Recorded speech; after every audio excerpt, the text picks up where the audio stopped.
सलामुअलैकुम रहमतुल्लाह। तो बेटा लास्ट क्लास में हमने बोहरस थ्योरी ऑफ एटम पढ़ी थी। बहुत सारे डिराइवेशंस मैंने आपको कराए थे, जैसे कि velocity of electron in the nth orbit, radius के लिए इक्वेशन डिराइव की थी, kinetic energy, potential energy, total energy और टाइम पीरियड की जो रिलेशंस है, ये सारी चीजें हमने बेटा लास्ट क्लास में डिस्कस की हैं। आज की क्लास में हम वही ये जो बोहरस थ्योरी जो हमने पढ़ी है लास्ट क्लास में, इसकी कुछ एप्लीकेशंस डिस्कस करेंगे। इस थ्योरी को हम हाइड्रोजन एटम पे अप्लाई करेंगे और बहुत सारे रिजल्ट्स हम फाइंड आउट करेंगे, और ये भी देखेंगे कि हाइड्रोजन का जो स्पेक्ट्रम होता है वो डिस्क्रीट क्यों होता है। उसके रिलेटेड हम कुछ इंपॉर्टेंट एस्पेक्ट्स, कुछ इंपॉर्टेंट कॉन्सेप्ट अंडरस्टैंड करेंगे।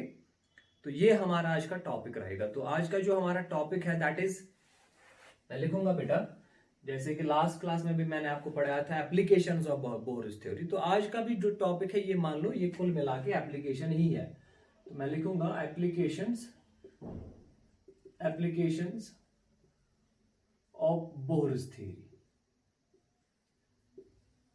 बहुत ही इंपॉर्टेंट थ्योरी है ये, लास्ट क्लास में हमने डिस्कस की है ये सारी थ्योरी, और इस क्लास में हम इसकी एप्लीकेशंस डिस्कस करेंगे आज।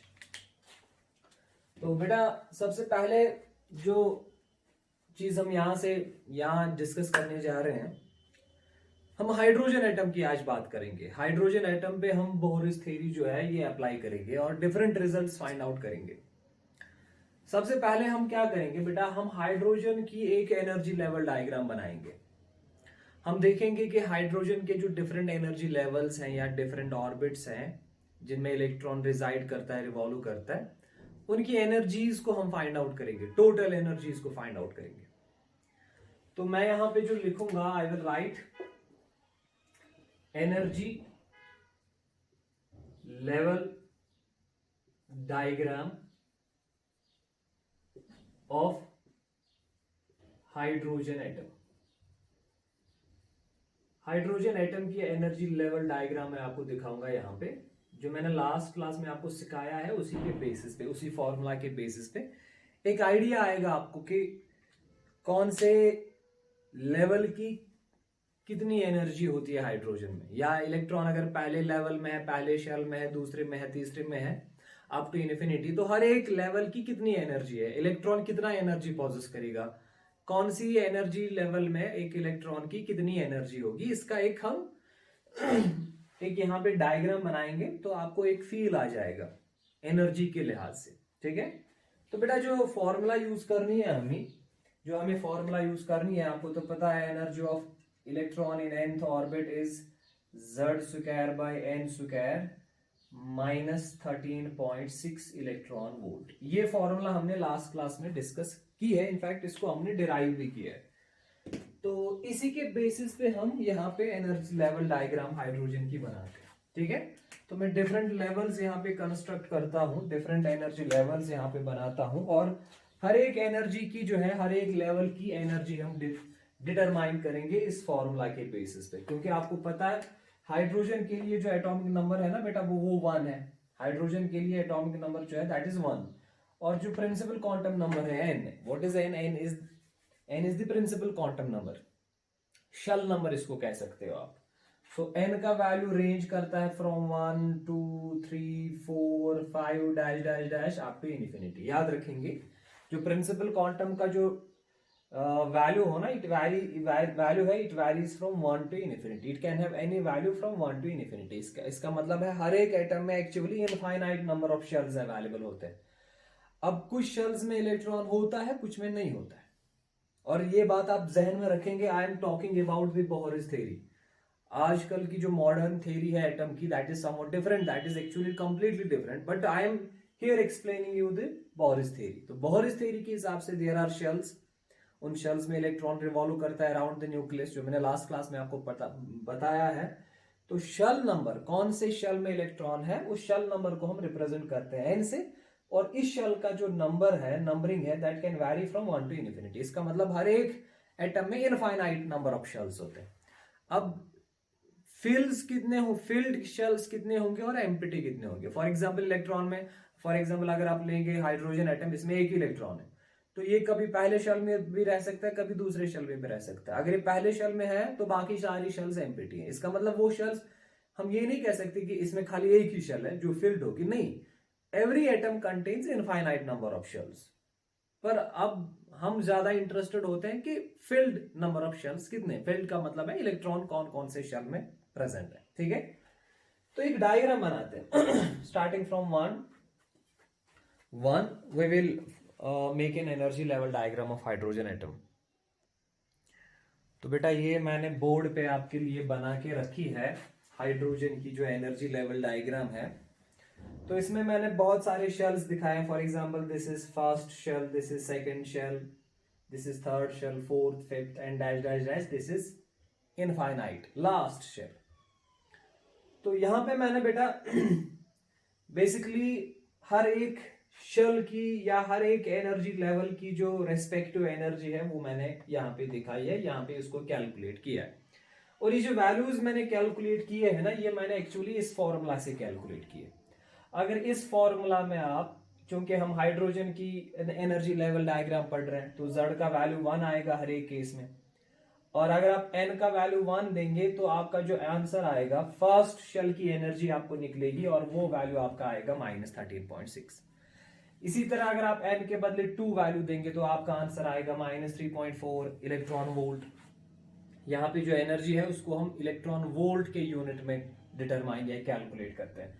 इसी तरह अगर आप N का वैल्यू 3 देंगे तो आंसर आपका निकलेगा वो -1.151 इलेक्ट्रॉन वोल्ट। N का वैल्यू 4 देंगे तो आंसर आएगा -0.85 इलेक्ट्रॉन वोल्ट। N का वैल्यू 5 देंगे तो आंसर आएगा -0.54 इलेक्ट्रॉन वोल्ट। और इसी तरह 6 देंगे, 7 देंगे, 8 देंगे, सो ऑन, आपकी डिफरेंट वैल्यूज निकलेंगे। हर एक एनर्जी लेवल की जो है एनर्जी आप डिटरमाइन कर सकोगे। इसी तरह जो लास्ट शेल है, क्योंकि मैंने आपको कहा है कि that shells vary from 1 to infinity, shell number vary, इसको हम एनर्जी स्टेट भी कह सकते हैं। This is the first energy state. Energy state का मतलब है कि इलेक्ट्रॉन की क्या क्या पॉसिबल एनर्जीज हैं। एक एटम में, एक हाइड्रोजन एटम में एक इलेक्ट्रॉन की क्या क्या पॉसिबल वैल्यूज है एनर्जी के, उसके पास कौन कौन से वैल्यूज पॉसिबल है। तो बेटा अगर इलेक्ट्रॉन इस एनर्जी स्टेट में है तो उसकी एनर्जी होगी, इलेक्ट्रॉन के पास जो एनर्जी होगी दैट विल बी -13.6। अगर इलेक्ट्रॉन यहां पे है, इस इन एनर्जी स्टेट में है, तो इसका मतलब है उसके पास ये एनर्जी होगी। इसी तरह ये जो मैंने लेवल डायग्राम बनाई ना, इसका मतलब है कि एक इलेक्ट्रॉन के पास हाइड्रोजन एटम में या तो ये वाली एनर्जी पॉसिबल है, या तो इतनी एनर्जी पॉसिबल है, या तो ये और 0। तो इनको हम कहते हैं फिर in terms of energies we call them energy states, और दूसरे तरीके से हम इनको कहते हैं लेवल्स, एनर्जी लेवल्स, जो भी आपको अच्छा लगे। आप ऐसे भी इसको याद रख सकते हो कि जब इलेक्ट्रॉन रिवॉल्व करता है ना अराउंड द न्यूक्लियस, तो वो किस जगह पे रिवॉल्व करेगा, वो उसी जगह पे रिवॉल्व करेगा जहां पे उसकी एनर्जी या तो इतनी हो, या तो इतनी हो, या तो इतनी हो। समझ आ रहा है? तो जिस जगह पे वो रिवॉल्व करेगा अराउंड द न्यूक्लियस, उस लेवल को, उस शेल को हम कहते हैं एनर्जी लेवल या एनर्जी स्टेट। डिफरेंट कॉन्सेप्ट है इसको अंडरस्टैंड करने के। तो ये मैंने बेसिकली बताया कि हमारा जो एक एटम होता है, ये पॉजिटिवली चार्ज न्यूक्लियस है, ये पहला शेल है, इसी तरह ये दूसरा शेल है, इसी तरह ये तीसरा शेल है, ठीक है।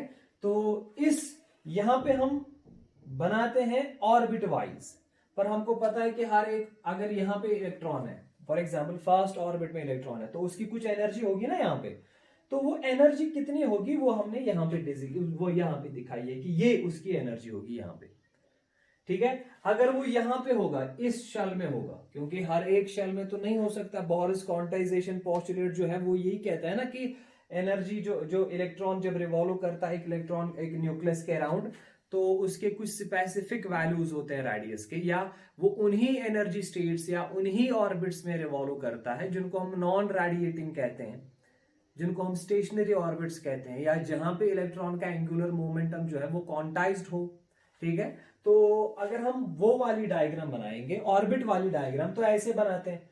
पर अगर हम ऑर्बिट वाली डायग्राम के बदले इन टर्म्स ऑफ एनर्जी बनाएं तो हम एनर्जी वाली डायग्राम बनाते हैं ऐसे। यहां पे हम orbit in terms of orbit दिखाते हैं, या तो यहाँ पे रिवॉल्व करेगा इलेक्ट्रॉन, या तो यहाँ पे रिवॉल्व करेगा, या तो यहाँ पे रिवॉल्व करेगा। अब अगर इसी कॉन्सेप्ट को आप एनर्जी के कॉन्टेक्स्ट में दिखाओगे तो आप कहते हो कि या तो इलेक्ट्रॉन की एनर्जी इतनी होगी, या तो इतनी होगी, या तो इतनी होगी। अब यहां पे आपको डिफरेंट लेवल्स दिखाए ना एनर्जी के, different aspects, different states energy के दिखाने हैं, तो इस डायग्राम को आप कहते हो एनर्जी लेवल डायग्राम। वो डायग्राम जो आपको ये दिखाए कि different what are the different possible states of energies that an electron can have inside a hydrogen atom, उस डायग्राम को हम कहते हैं एनर्जी लेवल डायग्राम। अंडरस्टैंड हो रहा है बेटा? शाबाश। तो इसी तरह या तो इतनी एनर्जी हो सकती है, या तो इतनी इतनी इतनी थी, जो भी मैंने यहां पे दिखाया। ये एनर्जी कब होगी? जब वो पहले ऑर्बिट में रिवॉल्व करेगा। ये एनर्जी कब होगी? जब ये दूसरे ऑर्बिट में रिवॉल्व करेगा। ठीक है। So this n is actually, this represents orbit number और दिस रिप्रेजेंट्स शेल नंबर, जो भी आप इसको नाम देना चाहोगे। आप अपने तरीके से इसको बेटा अंडरस्टैंड कर लो। तो ये डिफरेंट पॉसिबल वैल्यूज है। एक हाइड्रोजन एटम में एक इलेक्ट्रॉन की जो पॉसिबल वैल्यूज है ना एनर्जी के, वो यही है। एक इलेक्ट्रॉन की एनर्जी या तो -13.6 होगी, या तो -13.4 होगा। इसके बीच में पॉसिबल नहीं है। इसके बीच में मतलब -10 इलेक्ट्रॉन वोल्ट नहीं हो सकता, -8 नहीं हो सकता, -7 नहीं हो सकता, या तो -13 होगा, या तो -3.4 होगा। ये क्यों है? क्योंकि बोहरिस क्वांटाइजेशन पोस्टुलेट में हमने पढ़ा है, या तो वो इस ऑर्बिट में रिवॉल्व करेगा, या तो इस ऑर्बिट में। इन दोनों के बीच में तो कोई पॉसिबल ऑर्बिट नहीं है। क्यों? क्योंकि जो क्वांटाइजेशन पोस्टुलेट है mvr equal to n times h/2π, इस पोस्टुलेट के हिसाब से जो स्पेसिफाइड वैल्यूज ऑफ रेडियस है ना, that are fixed according to h/2π values. n का वैल्यू 1 देंगे तो r का एक पर्टिकुलर वैल्यू निकलेगा, n का वैल्यू 2 देंगे तो r का दूसरा वैल्यू निकलेगा, जो कि मैंने लास्ट क्लास में आपको दिखाया है। तो इसी हिसाब से जैसे रेडियस की कुछ स्पेसिफाइड वैल्यूज हैं, उन्हीं ऑर्बिट्स में, उन्हीं पर्टिकुलर रेडियस वाले ऑर्बिट्स में इलेक्ट्रॉन रिवॉल्व कर सकता है। तो इन टर्म्स ऑफ एनर्जी हम कह सकते हैं कि कुछ स्पेसिफिक वैल्यूज जो एनर्जी के हैं वो पोजेस कर सकता है एक इलेक्ट्रॉन। हर एक एनर्जी जो है, हर एक एनर्जी का वैल्यू इलेक्ट्रॉन के पास नहीं हो सकता। अब इलेक्ट्रॉन के पास कितनी एनर्जी है ये डिपेंड है कि वो किस स्टेट में है, वो कौन से शेल में है, वो कौन से ऑर्बिट में रिवॉल्व कर रहा है। ठीक है। अगर वो पहले में है तो -13.6 एनर्जी है, अगर वो दूसरे में है तो -33.4 है। अब फर्स्ट और सेकंड के बीच में तो कोई आएगा नहीं, शेल नंबर या तो फर्स्ट होगा या तो दूसरा होगा। इसी तरह या तो एनर्जी -13.6 होगी, या तो -3.4 होगी। इसके बीच में कोई वैल्यू पॉसिबल नहीं है। So these are the particular values, specific values that an electron can have inside a hydrogen atom. So this is what we call as energy level diagram. ठीक है। अब देखो बेटा, फॉर एग्जाम्पल अगर हमारा electron यहां फर्स्ट शेल में है, दिस इज एन इलेक्ट्रॉन, ये मैंने एक इलेक्ट्रॉन बना दिया। इसकी जो एनर्जी है ना, ये फर्स्ट एनर्जी लेवल में है, तो इसकी एनर्जी डेफिनेटली होगी -13.6। जो इलेक्ट्रॉन जिस शेल में प्रेजेंट होगा उसकी एनर्जी अकॉर्डिंगली उसी स्टेट की होगी। फॉर एग्जाम्पल अगर कोई फोर्थ शेल में प्रेजेंट है तो उसकी एनर्जी होगी इलेक्ट्रॉन की -0.85। अगर इसमें 3 इलेक्ट्रॉन भी होंगे तो तीनों की एनर्जी होगी -0.85। तो कौन से इलेक्ट्रॉन की कितनी एनर्जी होगी ये डिपेंड है कि वो किस शेल में प्रेजेंट है। अब फॉर एग्जांपल हमने ये जो इलेक्ट्रॉन लिया है ना, इसकी ये फर्स्ट शेल में हमने लिया है, इसकी एनर्जी जो है वो फर्स्ट शेल में कितनी होगी -13.6। ये मैं हाइड्रोजन एटम की बात कर रहा हूं। अगर आप कोई दूसरा एटम लेंगे तो उसकी डिफरेंट एनर्जी लेवल डायग्राम बनेगी, उसकी डिफरेंट वैल्यूज आएंगे अकॉर्डिंग टू दिस इक्वेशन, क्योंकि एन का जेड का वैल्यू डिफरेंट आएगा तो अकॉर्डिंगली वैल्यूज चेंज होंगे। फिलहाल हम हाइड्रोजन की बात कर रहे हैं। तो बेटा अगर आप चाहते हो ना कि ये इस इलेक्ट्रॉन को आप दूसरे शेल में ले जाओ, इस इलेक्ट्रॉन को आप दूसरे, तीसरे, चौथे, पांचवें शेल में ले जाओ, उसको हम कहते हैं, इसके लिए जो टर्म हम यूज करते हैं ना, वो करते हैं हम टर्म एक्साइटेशन। एक इलेक्ट्रॉन को एक्साइट करना, एक्साइट करने का मतलब होता है कि एक इलेक्ट्रॉन को एनर्जी प्रोवाइड करनी है, तो एनर्जी प्रोवाइड करने से उसका जो शेल नंबर है, उसकी जो एनर्जी स्टेट है वो चेंज हो जाती है। That it moves from lower energy state to higher energy state. अगर आप देखेंगे सबसे कम जो एनर्जी है ना वो फर्स्ट शेल की है -13 पॉइंट। इसके बाद जब ऊपर ऊपर जाओगे ना तो एनर्जी बढ़ती है ओवरऑल, तो सबसे ज्यादा एनर्जी लास्ट शेल में n इक्वल टू इन्फिनिटी में होती है, एंड दैट एनर्जी इज 0। तो अगर ऊपर ऊपर इलेक्ट्रॉन जाएगा तो इसका मतलब है उसकी एनर्जी बढ़ रही है। ऊपर जाने का मतलब है फर्स्ट शेल से आएगा दूसरे शेल तक, फिर तीसरे, फिर चौथे शेल तक, ये मैंने लास्ट क्लास में भी आपको बताया कि उसकी एनर्जी जो है वो बढ़ती है। तो एक्साइटेशन का कॉन्सेप्ट क्या है बेटा? एक्साइटेशन का कॉन्सेप्ट यही है कि किसी शेल में कोई इलेक्ट्रॉन है, उसको एनर्जी सप्लाई करते हैं, तो जब उसको एनर्जी सप्लाई करते हैं तो उस एनर्जी सप्लाई करने से वो एक्साइट हो जाता है। एक्साइट होने का मतलब है वो लोअर एनर्जी स्टेट से हायर एनर्जी स्टेट में आ जाता है। मगर यहां से यहां लाने के लिए इसको कितनी एनर्जी देनी पड़ेगी बेटा? That energy is equal to the difference between these two energies. For example अगर ये अप्रोक्सीमेटली 13 है, ये अप्रोक्सीमेटली 3 है, तो इनमें डिफरेंस जो है वो अप्रोक्सीमेटली 10 का है। तो इसका मतलब अगर आप चाहते हो ना कि ये इलेक्ट्रॉन इस एनर्जी स्टेट से इस एनर्जी स्टेट में आ जाए, तो इस इलेक्ट्रॉन को आपको 10 इलेक्ट्रॉन वोल्ट की एनर्जी देनी पड़ेगी। जब इसको आप 10 इलेक्ट्रॉन वोल्ट की एनर्जी दोगे तो ये यहां से मूव करेगा यहां, तो हम कहते हैं कि ये एक्साइट हो गया। इसी तरह अगर आप इसको थोड़ा ज्यादा एनर्जी दोगे तो ये यहां से यहां मूव कर सकता है। जितनी आप एनर्जी सप्लाई करोगे इसी तरह ये एक्साइट होगा, अकॉर्डिंगली ये एक्साइट होगा। लोअर एनर्जी स्टेट से ये हायर एनर्जी स्टेट में आ जाएगा। पर याद रखिए, एक्साइट करने के लिए आपको एनर्जी जो सप्लाई करनी पड़ेगी ना, that energy supplied must be equal to the difference between these energy levels. अगर यहां से यहां सप्लाई, इसको यहां से यहां एक्साइट करना है तो जो इनके बीच में डिफरेंस है उतनी एनर्जी देनी पड़ेगी। अगर यहां से फर्स्ट से लेके फिफ्थ तक आप एक्साइट करना चाहते हो तो फिफ्थ एनर्जी लेवल और फर्स्ट एनर्जी लेवल में जो डिफरेंस है उतनी एनर्जी देनी पड़ेगी। समझ आ रहा है? और एक चीज आप यहाँ पे ऑब्जर्व आपने किया होगा कि देखो, मैंने पहले दो शेल्स के बीच में ज्यादा गैप रखी है, फिर इनके बीच में उससे कम गैप रखी है। मैं जितना जितना ऊपर जा रहा हूं मैं ये गैप कम करता जा रहा हूं। क्यों? क्योंकि आप देख रहे होंगे कि पहले शेल और दूसरे शेल में जो एनर्जी डिफरेंस है ना वो बहुत ज्यादा है, फिर दूसरे और तीसरे में जो एनर्जी डिफरेंस है वो उतना ज्यादा नहीं है। इसी तरह फिर तीसरे और चौथे शेल में जो एनर्जी डिफरेंस है, मतलब ओवरऑल जितना आप ऊपर ऊपर जाओगे the difference in energy between two consecutive energy levels it decreases, वो डिफरेंस कम होता जा रहा है। यहाँ 13 से लेके 3 है, फिर 3 से लेके 1 है, फिर 1 से लेके 0.8 है, फिर 0.8 से लेके 0.5 है, इसीलिए ये गैप कम हो रही है। समझ आ रहा है? So this is the concept of energy shells, energy levels. अब एक और बात है यहाँ पे कि आप याद रखेंगे, जब भी एक इलेक्ट्रॉन एक्साइट होता है, एक्साइट होने का मतलब है जब भी एक इलेक्ट्रॉन लोअर एनर्जी लेवल या जिसको हम ग्राउंड एनर्जी स्टेट कहते हैं उससे मूव करता है तो higher energy levels, excited states. जहां पे इलेक्ट्रॉन पहले था उसको ग्राउंड स्टेट कहते हैं। मान फॉर एग्जांपल अगर ये यहाँ पे ये इलेक्ट्रॉन है, ये असली पहले शेल में था तो इसको इसकी ग्राउंड स्टेट कहते हैं। अब आपने इसको एनर्जी प्रोवाइड की, ये एक्साइट होके आ गया इस शेल में या इस शेल में या इस शेल में। इन शेल्स को या इन एनर्जी स्टेट्स को हम कहते हैं एक्साइटेड एनर्जी स्टेट्स। तो जब इलेक्ट्रॉन एक्साइट होता है from ground state to excited state, तो हमेशा याद रखेंगे ये जो बेटा ये जो एक्साइटेड स्टेट में जो इलेक्ट्रॉन रहता है ना, ये बहुत ही कम टाइम के लिए रहता है। ये इलेक्ट्रॉन एक्साइटेड स्टेट में ज्यादा टाइम के लिए नहीं रह पाता है, ये जल्दी ही कोशिश करता है वापस आने की। In fact the time duration is less than 10⁻⁻14 seconds. मतलब अगर इलेक्ट्रॉन आपने एनर्जी इसको दे दी ग्राउंड स्टेट में तो ये एक्साइट होके यहां पे आ गया, यहां पे आ गया। अब ये यहां परमानेंटली नहीं रहेगा बेटा, यहां से ये जल्दी वापस आने वाला है, ये जल्दी वापस आएगा, बहुत कम टाइम के लिए ये यहां पे रहता है। अब जब ये वापस आएगा तो कॉमन सेंस है, अब यहां से यहां लेने के लिए आपने इसको एनर्जी सप्लाई करी थी, अब यहां से यहां ये खुद वापस आएगा क्योंकि एक्साइटेड स्टेट में इलेक्ट्रॉन अनस्टेबल होता है। तो ये कोशिश करता है कि मैं वापस ग्राउंड स्टेट में आ जाऊं। और जब ये बेटा वापस ग्राउंड स्टेट में आएगा तो बेटा क्या होगा, एक्साइट करने के लिए आपको एनर्जी सप्लाई करनी पड़ी थी। अब जब ये डी एक्साइट होगा, वापस आएगा, उस टाइम पे ये एनर्जी वापस रिलीज करेगा। तो कितनी एनर्जी वापस रिलीज करेगा? उतनी ही एनर्जी जो which energy is equal to the difference between these two levels. तो वो एनर्जी जो है बेटा ये एक फोटान के जरिए, जिस फोटान की एनर्जी कितनी होगी h न्यू, और जिस फोटान की एनर्जी होगी hc/λ, उस फोटान को ये बेटा रिलीज करेगा। फिर से अंडरस्टैंड करो, एक एटम में एनर्जी इमिट या एक एटम एनर्जी इमिट या एक एटम एनर्जी रिलीज कब करता है?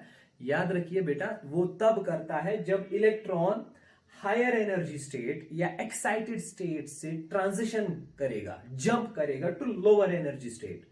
अगर 2 से फर्स्ट तक जंप किया, 3 से सेकंड, 3 से फर्स्ट तक या 5th से सेकंड तक, अगर इलेक्ट्रॉन नीचे आ रहा है from higher energy level to lower energy level, तो उस टाइम पे उसकी जो एनर्जी डिफरेंस है, क्योंकि पहले वो हायर एनर्जी स्टेट में था, अब वो लोअर एनर्जी स्टेट में आ गया है, तो जो दो स्टेट्स के बीच में एनर्जी डिफरेंस है ना, वो वाली एनर्जी ये इलेक्ट्रॉन रिलीज करता है, इमिट करता है in the form of photon. समझ आ रहा है? So this is very important. तो एक्साइटेशन की टाइम पे एनर्जी एब्जॉर्ब होती है और डी एक्साइटेशन के टाइम पे एनर्जी रिलीज होती है in the form of light, in the form of photon. ठीक है, अब उस फोटॉन की एनर्जी कितनी होगी बेटा? उस फोटॉन की जो एनर्जी है वो भी स्पेसिफिक होगी, वो भी डेफिनेट होगी, उसके भी कुछ पर्टिकुलर वैल्यूज होंगे, क्योंकि ये डिपेंड है ना कि इलेक्ट्रॉन कहां से कहां जंप करता है। फॉर एग्जाम्पल, अगर इलेक्ट्रॉन फिफ्थ से लेके फोर्थ शेल तक जंप करता है, डी एक्साइट होता है, तो जो फोटॉन इमिट करेगा उसकी एनर्जी कितनी होगी? That will be equal to इन दो एनर्जीज के बीच में जो डिफरेंस है 0.85 माइनस 0.45, जो डिफरेंस है वही डिफरेंस जो है, that difference in energy will be equal to the energy of photon. तो एक फोटॉन जो इमिट होगा हाइड्रोजन एटम से, उसकी एनर्जी जो है ना, देखो उसके क्या क्या पॉसिबल वैल्यूज हैं। उसके पॉसिबल वैल्यूज हैं, अगर वो सेकंड से फर्स्ट तक जंप करता है तो पॉसिबल वैल्यू जो है that is equal to this minus this. अगर वो थर्ड से सेकंड जंप करता है तो possible value of photon will be this minus this. तो accordingly different possible values of emitted photon that depend upon the difference in the energy states between which that electron has made transition। Electron ने किस energy level से कौन सी energy level पे jump किया है, तो उन दो के बीच में जो डिफरेंस है अकॉर्डिंगली वही एनर्जी फोटॉन की होगी। तो यहां पे आप देख रहे हैं, क्योंकि एनर्जी स्टेट्स की जो एनर्जी है वो फिक्स्ड है, तो इसी तरह जब इनमें जो डिफरेंस होगी, मान लो फिफ्थ और फोर्थ में जो डिफरेंस है वो भी फिक्स्ड होगी, फोर्थ और थर्ड में जो डिफरेंस होगी वो भी फिक्स्ड होगी, थर्ड और सेकंड या फिफ्थ और फर्स्ट या फिफ्थ और सेकंड में जो डिफरेंस होगी, ये डिफरेंसेस फिक्स्ड है ना, क्योंकि एनर्जी लेवल्स की एनर्जी फिक्स्ड है, तो डिफरेंस फिक्स्ड होगी। अगर डिफरेंस फिक्स्ड है तो इसका मतलब जो फोटॉन इमिट करेगा उसकी एनर्जी भी फिक्स्ड होगी। इसका मतलब हाइड्रोजन से इमिट होने वाला जो फोटॉन है ना, उसके पास खाली वही एनर्जी पॉसिबल है, उसके पास वही एनर्जी हो सकती है, उतनी ही एनर्जी हो सकती है जितनी की पॉसिबल डिफरेंस है। या तो इतनी ये वाली डिफरेंस उसके पास होगी, या तो ये वाली डिफरेंस, या तो ये वाली डिफरेंस, ये डिपेंड है कि वो कहां से कहां आया है। अब इसका मतलब है कि हर एक पॉसिबल वैल्यू ऑफ एनर्जी जो है that can not be possessed by a photon. जब जब हाइड्रोजन एटम से एनर्जी इमिट होगी, लाइट इमिट होगी, फोटॉन इमिट होगा, तो उस फोटॉन के पास क्या हर कोई पॉसिबल वैल्यू हो सकता है? क्या कुछ भी वैल्यू हो सकता है उसकी एनर्जी का? नहीं, उसके कुछ स्पेशल पर्टिकुलर वैल्यूज होंगे, और वो स्पेशल पर्टिकुलर वैल्यूज जो है डिपेंड है कि इलेक्ट्रॉनिक ट्रांजिशन कहां से कहां हुआ है। तो बेटा यही रीजन है कि जो हाइड्रोजन स्पेक्ट्रम है ना वो डिस्क्रीट होता है। डिस्क्रीट होने का मतलब है कि उसमें खाली कुछ पर्टिकुलर वेवलेंथ्स प्रेजेंट क्यों है? वेवलेंथ होंगे ना प्रेजेंट अकॉर्डिंग टू एनर्जी। देखो फोटॉन की एनर्जी होती है बराबर hc बाय लैम्डा, तो उस एनर्जी के हिसाब से उसकी पर्टिकुलर वेवलेंथ निकलेगी। इसका मतलब है जो फोटॉन्स हाइड्रोजन एटम से इमिट होंगे, उन फोटॉन्स के कुछ पर्टिकुलर और स्पेसिफिक वैल्यूज ऑफ वेवलेंथ्स होंगे, उनके कुछ पर्टिकुलर वैल्यूज ऑफ एनर्जी होंगे। क्यों? क्योंकि ये डिपेंड है ना कि वो किस लेवल से किस लेवल तक आया है, उसने कौन सी एनर्जी लेवल से किस एनर्जी लेवल तक ट्रांजिशन दिखाया, तो इसी के हिसाब से उसके कुछ पर्टिकुलर वैल्यूज हो सकते हैं। फॉर एग्जाम्पल लैम्डा का वैल्यू पॉसिबल है 251, लैम्डा का वैल्यू पॉसिबल नहीं है कि 252 हो। 251 पॉसिबल क्यों है? ये मैं एग्जांपल दे रहा हूं, क्योंकि अगर फिफ्थ से लेके सेकंड तक जंप करेगा तो 250 वाला फोटॉन जिसकी वेवलेंथ 251 हो सकती है वो इमिट हो सकता है। अब 252 तो पॉसिबल नहीं है, क्योंकि इसके लिए जो रिक्वायर्ड एनर्जी डिफरेंस है वो अवेलेबल नहीं है। So I hope you are understanding this thing कि जो भी एनर्जी इमिट होती है हाइड्रोजन एटम से, जो भी लाइट, जो भी एनर्जी या फोटॉन इमिट होते हैं, उसके उन फोटॉन्स के कुछ डेफिनेट स्पेसिफिक वैल्यूज होते हैं। ये ऐसा नहीं है कि कोई भी फोटॉन इमिट हो, कुछ भी एनर्जी लेके इमिट हो, नहीं, उसकी कुछ पर्टिकुलर वैल्यूज होते हैं एनर्जी, और वो एनर्जी डिपेंड होती है कि उसने जो ये फोटॉन हुआ है ये किस वजह से इमिट हुआ है। ये तो इमिट होता है जब इलेक्ट्रॉन हायर एनर्जी स्टेट से लोअर एनर्जी ट्रांजिशन दिखाएगा, और कौन से एनर्जी लेवल से किस एनर्जी लेवल पे इसने ट्रांजिशन दिखाया है, इसी हिसाब से उस फोटॉन की एनर्जी और उस फोटॉन की वेवलेंथ होगी। इसका मतलब there are only certain specific और पर्टिकुलर वैल्यूज ऑफ एनर्जी और of wavelength of frequency which a photon emitted by an hydrogen atom can possess. इसीलिए हम कहते हैं कि जो स्पेक्ट्रम फिर हम देखते हैं ना, लास्ट क्लास में भी मैंने आपको स्पेक्ट्रम पढ़ाया है क्या होता है। तो जो स्पेक्ट्रम होता है हाइड्रोजन का वो बेटा डिस्क्रीट होता है, वो कंटिन्यूअस नहीं होता है, इसको लाइन स्पेक्ट्रम भी कहते हैं। तो जो वेवलेंथ्स यहां से इमिट होंगी उनको हम स्पेक्ट्रल लाइंस भी कहते हैं। You understand? सो मैंने आपको कोशिश की energy level diagram of hydrogen atom को इसको थोड़ा सा अंडरस्टैंड करवाया, और इसके जरिए मैंने आपको ये कोशिश करवाई कि जो discrete nature of hydrogen spectrum होता है वो क्यों होता है। ठीक है, so this is only because every shell possesses a definite energy, and when an electron makes transition, the energy emitted or absorbed will only have certain discrete values, and those discrete values depend upon the energy levels between which transition has been made। ठीक है, तो ये मैंने hydrogen atom की बात कर रहा था। इसी तरह अगर आप कोई दूसरा एटम लेंगे तो वहां पे आप n का वैल्यू या z का वैल्यू कुछ उस एटम का जो एटॉमिक नंबर होगा तो अकॉर्डिंगली उसकी जो है बेटा आप एनर्जी लेवल डायग्राम बना सकते हैं। और एक चीज याद रखेंगे, लास्ट वाली जो एनर्जी लेवल होती है that is n equal to infinity, इसकी जो एनर्जी है वो हमेशा जीरो होती है। ठीक है, so this is all about the energy level diagram of hydrogen atom. ठीक है बेटा, शाबाश। चलो बेटा, एक और चीज मैं आपको यहां से ही इस एनर्जी लेवल डायग्राम से सिखाता हूं। मैं आपको सिखाता हूं the concept of spectral lines और डिफरेंट स्पेक्ट्रल सीरीज जो हमारे पास अवेलेबल है, उनका थोड़ा सा आपको हल्का कॉन्सेप्ट मैं आपको यही से देता हूं। क्योंकि चलो मैंने अब आपको बता ही दिया है कि जब फोटॉन इमिट होता है वो कब होता है, पहले इलेक्ट्रॉन एक्साइट होना चाहिए, एनर्जी एब्जॉर्ब होकर एक्साइट होना चाहिए, फिर एक्साइट जब वो होता है तो ऑटोमेटिकली डी एक्साइट होता है। तो डी एक्साइट होने के टाइम पे वो जो एक्स्ट्रा एनर्जी है ना उसके पास, जिन दो शेल्स के बीच में वो जंप करेगा, जो एक्स्ट्रा एनर्जी होगी उसके पास वो इमिट करता है in the form of photon, और उस फोटॉन की एनर्जी उतनी होगी जो डिफरेंस होगी बिटवीन टू एनर्जी लेवल्स। अब मुझे बताओ बेटा, देखो पॉसिबल एक्साइटेशंस या डी एक्साइटेशंस के वैल्यूज क्या है। फॉर एग्जाम्पल मैंने यहां पे कुछ शेल्स आपको बनाई है, ठीक है, तो हम इसके कुछ डेफिनेट केसेस पढ़ेंगे। फॉर एग्जाम्पल एक केस ऐसा है कि इलेक्ट्रॉन जो है वो ट्रांजिशन करेगा, वी आर एज्यूमिंग कि इलेक्ट्रॉन डी एक्साइट हुए हैं। अब हम डी एक्साइटेशन के डिफरेंट केसेस पढ़ रहे हैं। अब डी एक्साइट जब होगा ना इलेक्ट्रॉन, मतलब हायर एनर्जी लेवल से लोअर एनर्जी लेवल तक वो जंप करेगा, तो कहां से कहां कर सकता है, इसके पॉसिबल क्या वैल्यूज हैं। एक इलेक्ट्रॉन जब जंप कर सकता है ना from higher energy level to lower energy level inside a hydrogen atom, तो क्या क्या पॉसिबल वैल्यूज हैं इसके। तो देखो, या तो जंप करेगा 2 to 1, या तो जंप करेगा 3 to 1, या तो जंप करेगा 3 to 2, या तो जंप करेगा 4 to 1, 4 to 3, 4 to 2, और इसी तरह डिफरेंट पॉसिबल वैल्यूज हैं। समझ आ रहा है? तो अकॉर्डिंगली उसकी एनर्जी होगी। फॉर एग्जाम्पल अगर 4 to 1 जंप करेगा, मैं आपको बताऊंगा, बताओ उस फोटॉन की एनर्जी कितनी होगी। तो आप फोर्थ एनर्जी लेवल की मैग्नीट्यूड देखेंगे, फर्स्ट एनर्जी लेवल का मैग्नीट्यूड देखेंगे, इनमें डिफरेंस कितना होगा उसको फाइंड आउट करेंगे, तो उतनी ही एनर्जी उस फोटॉन के पास होगी। पर मैं आपको चाहता हूं कि ये जो केसेस है ना इसको हम अलग से स्टडी करें ऐसे। फॉर एग्जाम्पल देखो, अगर हम n इक्वल टू 1 को फिक्स्ड रखें, अगर हम n इक्वल टू 1 को फिक्स्ड रखें, जैसे मैं यहां पे बनाता हूं। For example n equal to 1 को फिक्स्ड रखने का क्या मतलब है, अगर इलेक्ट्रॉन हायर एनर्जी से जंप करेगा, पर जो उसकी लोअर एनर्जी स्टेट होनी चाहिए ना जहां वो जंप करेगा, if that is n equal to 1, जरा मुझे बताओ कहां कहां से n इक्वल टू 1 पे कहां कहां से इलेक्ट्रॉन आ सकता है। 2 से 1, 3 से 1, 4 से 1, 5 से 1, 6 से 1, ज्यादा से ज्यादा आएगा इन्फिनिटी टू 1।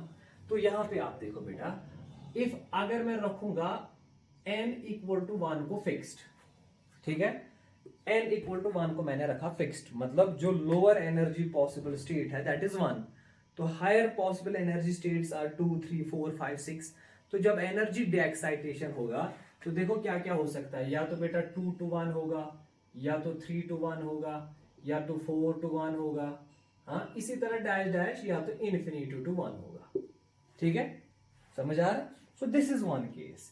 अगर आप n इक्वल टू 1 को फिक्स्ड रखेंगे तो what will be different possible values of energies that a photon can possess, or what will be the different values of wavelengths that a photon can possess. तो देखो बेटा, अगर electron ने jump किया ना फ्रॉम 2 to 1, तो एक particular value होगा फोटॉन की वेवलेंथ का या एनर्जी का. इसी तरह 3 to 1 एक पर्टिकुलर वैल्यू होगा, 4 to 1 एक पर्टिकुलर वैल्यू होगा, इन्फिनिटी टू 1 एक पर्टिकुलर वैल्यू होगा. समझ आ रहा है? तो मुझे बताओ बेटा, ये जो फोटॉन्स हैं, different types of photons emit होंगे. 2 to 1 एक फोटॉन, 3 to 1 एक फोटॉन, 4 to 1 एक फोटॉन एंड इन्फिनिटी टू 1 एक और फोटॉन. तो इन वाले फोटॉन्स में से सबसे ज्यादा जो है एनर्जी किसके पास होगी? तो बेटा सबसे ज्यादा एनर्जी उसी के पास होगी ना जिस स्टेट से आया है और जिस स्टेट में गया है. जिन दो स्टेट्स के बीच में हाईएस्ट डिफरेंस होगी, जितनी एनर्जी डिफरेंस ज्यादा होगी उतनी उस फोटॉन की एनर्जी ज्यादा होगी. तो मुझे बताओ बेटा, यहां पे डिफरेंस किन में सबसे ज्यादा है? 2 to 1 ज्यादा है, 3 to 1 ज्यादा है, 4 to 1 ज्यादा है, 5 to 1 ज्यादा है और इन्फिनिटी टू 1 ज्यादा है. तो आप ऑब्वियसली यहां देखेंगे सबसे ज्यादा एनर्जी डिफरेंस है, that is between infinity and 1. तो इसका मतलब है जब इलेक्ट्रॉन ट्रांजिशन दिखाएगा ना फ्रॉम इन्फिनिटी टू 1, तो उस टाइम पे जो फोटॉन होगा उसकी जो एनर्जी होगी दैट विल बी हाईएस्ट. अब अगर उसकी एनर्जी हाईएस्ट होगी, आपको पता है energy is inversely proportional to wavelength, इसका मतलब है उसकी जो वेवलेंथ होगी दैट विल बी लोवेस्ट. याद रखो. तो ये जो ग्रुप बनेगा, अगर आप n इक्वल टू 1 को फिक्स्ड रखेंगे तो आपके पास डिफरेंट वेवलेंथ का एक ग्रुप बनेगा. और इन सारे वेवलेंथ्स में कॉमन पॉइंट ये है कि ये जो वेवलेंथ्स है, ये जो फोटॉन्स इमिट होते हैं, ये तब इमिट होते हैं जब हायर एनर्जी स्टेट से इलेक्ट्रॉन डीएक्साइट होके ग्राउंड स्टेट, फर्स्ट स्टेट में आ जाता है. फॉर एग्जाम्पल मैं ऐसे भी बनाऊंगा, अगर आप n इक्वल टू 2 रखोगे, मतलब डीएक्साइटेशन होनी चाहिए from higher states to second energy level. तो क्या क्या पॉसिबल एनर्जी जब कहां से कहां कर सकता है? 3 to 2, 4 to 2, 5 to 2 और इन्फिनिटी 2 और 6 to 2, 7 to 2. समझ आ रहा है? तो यहां जो पॉसिबल वैल्यूज बनेंगे वो बनेंगे 3 to 2, या बनेगा बेटा 4 to 2, या बनेगा 5 to 2, इसी तरह डैश डैश इन्फिनिटी टू 2. समझ आ रहा है? तो इसी तरह एक और केस यहां पे दिखाऊंगा. अगर मैं n इक्वल टू 3 को फिक्स्ड रखूंगा, मतलब जो ग्राउंड स्टेट वाली जो एनर्जी है, जहां इलेक्ट्रॉन ट्रांजिशन करना चाहिए, अगर वो 3 है तो कहां से आ सकता है? या तो आएगा बेटा 4 से लेके 3 तक, या तो आएगा 5 से लेके 3 तक, या तो आएगा 6 से लेके 3 तक, या तो आएगा 7 से लेके 3 तक, या तो आएगा इन्फिनिटी से लेके 3 तक. ठीक है? तो बेटा ये एनर्जी या फोटॉन्स का एक ग्रुप बन जाता है. ये देखो, ये एक फोटॉन का एक ग्रुप बन गया, ये फोटॉन का एक दूसरा ग्रुप बन गया, ये फोटॉन का तीसरा ग्रुप बन गया, इसी तरह चौथा बन सकता है, पांचवा बन सकता है, छठा बन सकता है, अकॉर्डिंगली जो एनर्जी लेवल आप फिक्स्ड कर सकते हैं. फोटॉन का ग्रुप बनने का मतलब है ये एनर्जी का जो है एक ग्रुप बन गया. इस फोटॉन के पास एनर्जी होगी, इसके पास अपनी, इसके पास अपनी, इसके पास अपनी एनर्जी, या इस फोटॉन के पास अपनी वेवलेंथ, इसके पास अपनी, इसके पास अपनी. आप इसको एनर्जी का ग्रुप कह सकते हो, फोटॉन का ग्रुप कह सकते हो, या वेवलेंथ का ग्रुप कह सकते हो. अगर आपने वेवलेंथ का ग्रुप इसको कहा ना, इसको हम कहते हैं बेटा, इस ग्रुप का नाम हम देते हैं सीरीज. ये एक सीरीज बन गई वेवलेंथ की, सीरीज का मतलब है ग्रुप. ये दूसरी सीरीज बन गई, ये तीसरी सीरीज, इसी तरह चौथी बनेगी, पांचवी बनेगी, छठी बनेगी. In series, these series actually represent the group of wavelengths. और इस सीरीज में कॉमन क्या है? इस सीरीज में कॉमन क्या है? ये जो पहली सीरीज आपकी बनेगी वेवलेंथ्स की सीरीज, पहली वेवलेंथ अगर आपको निकालनी है तो कैसे निकालोगे? आप देखोगे सेकंड टू वन जब जंप करेगा इलेक्ट्रॉन, उसके पास एनर्जी कितनी होगी, फिर उस एनर्जी को कन्वर्ट करोगे आप वेवलेंथ में. कौन सी फॉर्मूला से? E equal to hc/λ. Energy difference यहां से निकालोगे. h is Planck's constant, c is velocity of light. आपको लैम्डा का वैल्यू फाइंड आउट जो है कर सकोगे. सो ये λ1 आपका निकलेगा, λ1, ये आपकी λ2, ये आपकी λ3, ये आपकी dash dash dash dash, this is λ infinity, last वाली जो स्पेक्ट्रल लाइन है. तो ये जो बेटा वेवलेंथ्स का ग्रुप बन जाता है ना, इसको हम सीरीज कहते हैं. तो ये पहली सीरीज, ये दूसरी सीरीज, ये तीसरी सीरीज, और इनको हम कहते हैं स्पेक्ट्रल सीरीज. स्पेक्ट्रल लाइन हम बेसिकली कहते हैं वेवलेंथ को. For example, this is the first spectral line, this is second spectral line, this is third spectral line, this is the last spectral line. समझ आ रहा है? अगर आपको पहले सीरीज या पहले ग्रुप में पहले स्पेक्ट्रल लाइन का वैल्यू फाइंड आउट करना है, पहले स्पेक्ट्रल लाइन मतलब λ1 का वैल्यू फाइंड आउट करना है, तो इसका मतलब लेमडा वन का वैल्यू फाइंड आउट करने के लिए पहले आपको सेकंड और फर्स्ट एनर्जी लेवल में डिफरेंस निकालनी पड़ेगी। सेकंड और फर्स्ट में एनर्जी डिफरेंस निकाली तो उसके बाद वहां से लेमडा का वैल्यू फाइंड आउट करो तो आपको पहली स्पेक्ट्रल लाइन फाइंड आउट होगी। So this is first. अगर आपको last spectral line find out करनी है, दैट्स लेमडा इन्फिनिटी। इसका मतलब है आपको infinity n equal to infinity and n equal to 1 के बीच में जो एनर्जी डिफरेंस है उसको फाइंड आउट करना है। उसका वैल्यू यहाँ पे सबस्टिट्यूट कर लो तो लेमडा आ जाएगा। समझ आ रहा है? So this is the first spectral line, this is the last spectral line. मुझे बताओ ज्यादा वेवलेंथ फास्ट की होगी कि लास्ट की होगी? इसके लिए आप एनर्जी पहले डिटरमाइन करो। ज्यादा एनर्जी पहले फोटॉन की होगी कि लास्ट फोटॉन की होगी? मैंने कहा जितनी डिफरेंस ज्यादा उतनी एनर्जी ज्यादा। तो सबसे ज्यादा डिफरेंस है 1 टू इन्फिनिटी। तो 1 टू इन्फिनिटी यहाँ पे जो एनर्जी है ना, इस केस में वो मैक्सिमम होगी, इस केस के लिए जो एनर्जी है वो मिनिमम होगी। अगर यहाँ पे एनर्जी मैक्सिमम होगी फोटॉन की तो इसका मतलब है जो लास्ट वाली स्पेक्ट्रल लाइन है दैट विल बी शॉर्टेस्ट, क्योंकि मैक्सिमम एनर्जी का मतलब है smallest wavelength. So this is the shortest spectral line of first group and this will be the longest spectral line of first group. अब बेटा इस first group को हम नाम देते हैं लाइमैन सीरीज। मैं यहां पे लिखूंगा कहीं पे, I will write this is known as LYMAN, Lyman series. तो लाइमैन सीरीज बेसिकली हमने नाम किसको दिया है? लाइमैन सीरीज हमने बेटा नाम दिया है इस ग्रुप को। कौन से ग्रुप में? इस ग्रुप में कौन कौन से वेवलेंथ्स आएंगे? वही वेवलेंथ्स जो इमिट होंगे जब इलेक्ट्रॉन ट्रांजिशन दिखाएगा from higher energy states to first state. इसी तरह जो दूसरा ग्रुप है, दूसरा ग्रुप जिसमें आपने n इक्वल टू 2 फिक्स रखा है, इसको हम नाम देते हैं बेटा Balmer series. We call this as Balmer series. अब बाल्मर सीरीज में कौन कौन से वेवलेंथ्स आएंगे? याद रखो वही वेवलेंथ्स जो इमिट तब होंगे जब इलेक्ट्रॉन ट्रांजिशन दिखाएगा from higher energy states to second energy state. Second energy state energy transition होनी चाहिए फ्रॉम हायर। फ्रॉम हायर का मतलब है 3 4 5 टू इन्फिनिटी, मगर कहां तक? टू 2। तो जो आपका ग्रुप बनेगा ना फोटॉन्स का, जो एनर्जीज इमिट होंगे, जो जो वेवलेंथ्स इमिट होंगे, उस ग्रुप को हम नाम देते हैं बाल्मर सीरीज। इसी तरह थर्ड ग्रुप अगर जहां पे आपका n इक्वल टू क्या है बेटा 3 फिक्स्ड, इस ग्रुप का हम नाम देते हैं पास्चन सीरीज। Paschen series. तो इसी तरह इसके बाद जो है Lyman, Balmer, Paschen, Brackett series, Pfund series, बहुत सारे सीरीज हैं, पर ज्यादातर हम 5 ही सीरीज की बात करें। पहली सीरीज जहां पे n इक्वल टू 1 फिक्स्ड है from higher energy stage to first energy level, we call दो दैट सीरीज इज लाइमन। उसके बाद बाल्मर, उसके बाद पास्चन, उसके बाद ब्रैकेट, उसके बाद पी फंड सीरीज। समझ आ रहा है? तो अगर क्वेश्चन ऐसे आएगा बेटा बाल्मर सीरीज का दूसरा मेंबर कौन है? बाल्मर सीरीज का दूसरा मेंबर, पहला मेंबर तो हो गया जब 3 to 2 होगी, जब 3 to 2 ट्रांजिशन होगी। दूसरा मेंबर हो गया जब 4 to 2 ट्रांजिशन होगी। तीसरा मेंबर हो गया जब 5 to 2 ट्रांजिशन होगी। लास्ट मेंबर हो गया जब इन्फिनिटी टू 2 ट्रांजिशन होगी।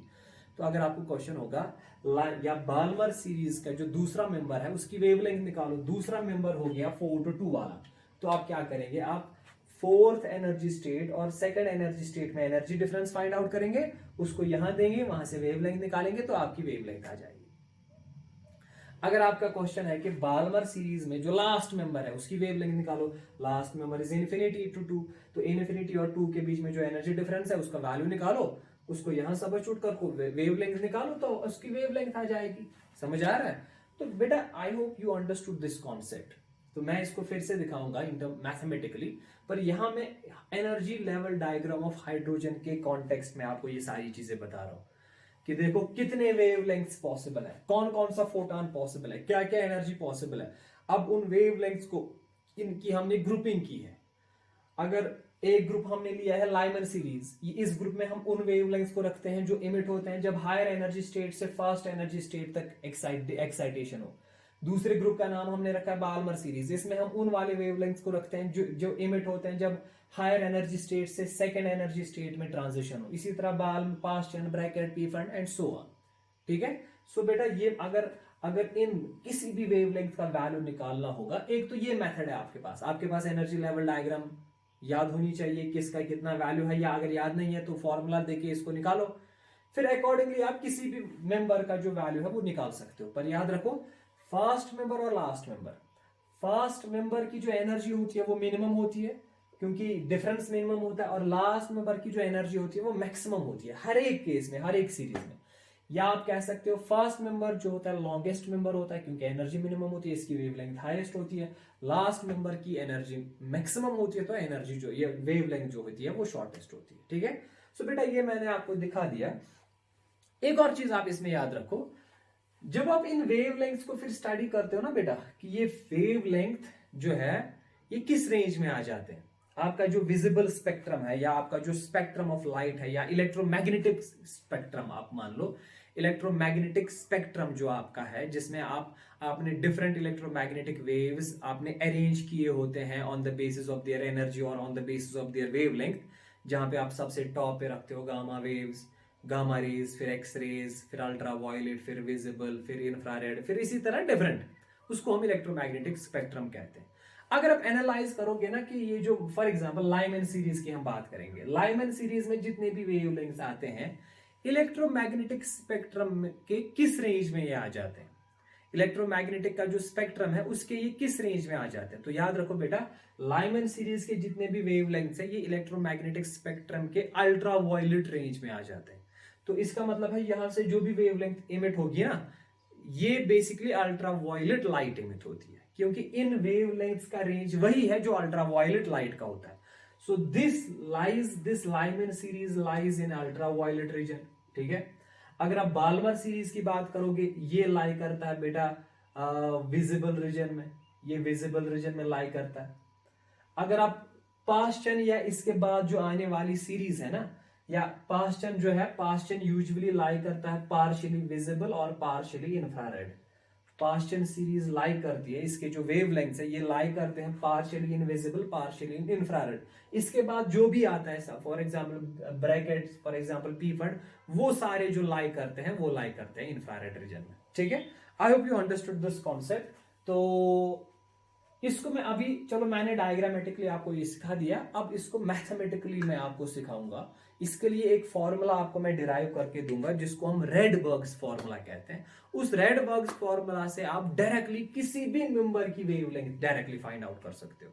आपको खाली वैल्यू देना है कि कहां से कहां ट्रांजिशन होगा। For example n = 3 to n = 2, 3 और 2 का वैल्यू फाइंड सबस्टिट्यूट कर लो तो वहां से डायरेक्टली उस स्पेक्ट्रल लाइन की आपको वेवलेंथ निकलेगी।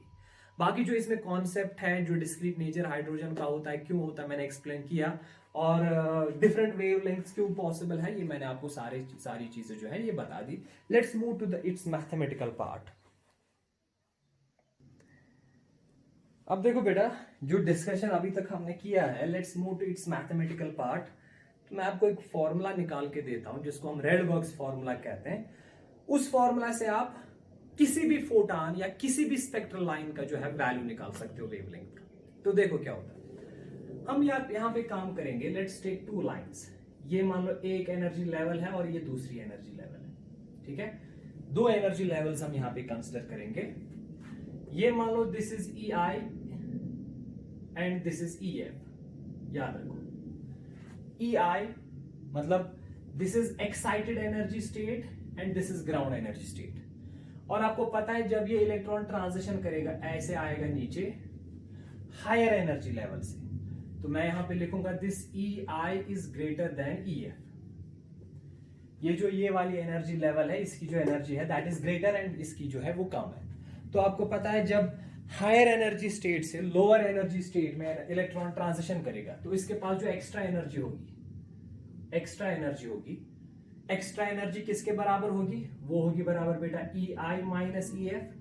This extra energy, this difference in energy will be converted into the energy of photon, और एनर्जी ऑफ फोटॉन किसके बराबर होती है hc/λ।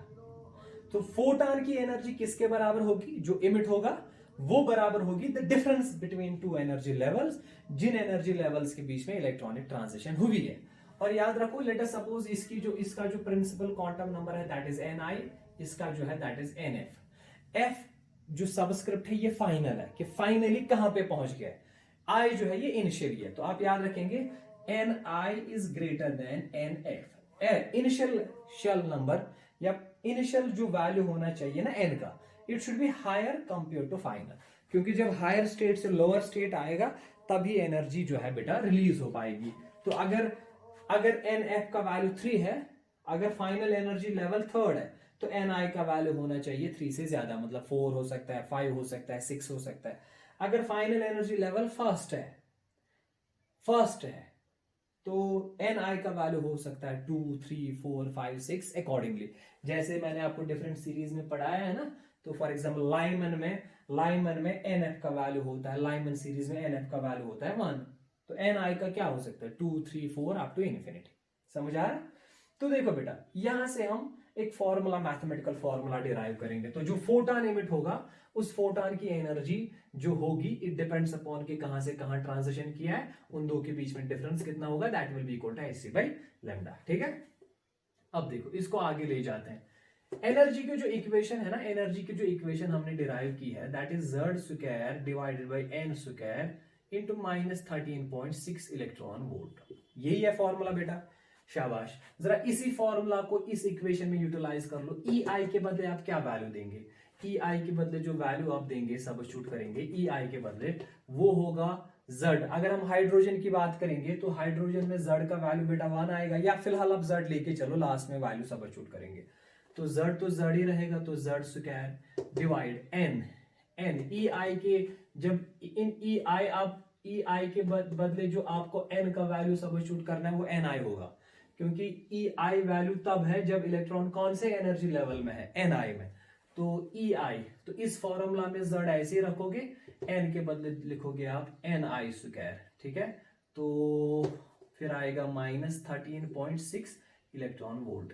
ये आपने वैल्यू दिया ई आई का, फिर बीच में माइनस है, फिर माइनस है, ये ई आई का वैल्यू है, इसके बाद ई एफ का दे दो, ई एफ का भी वैल्यू यही आएगा, यही फॉर्मूला है ना, खाली एन आई के बदले एन एफ आएगा। तो फॉर्मूला बनेगी z square by n f square into -13.6 electron volt, and this will be equal to, ये किसके बराबर होगा, hc बाई लैम्डा। समझ आ रहा है?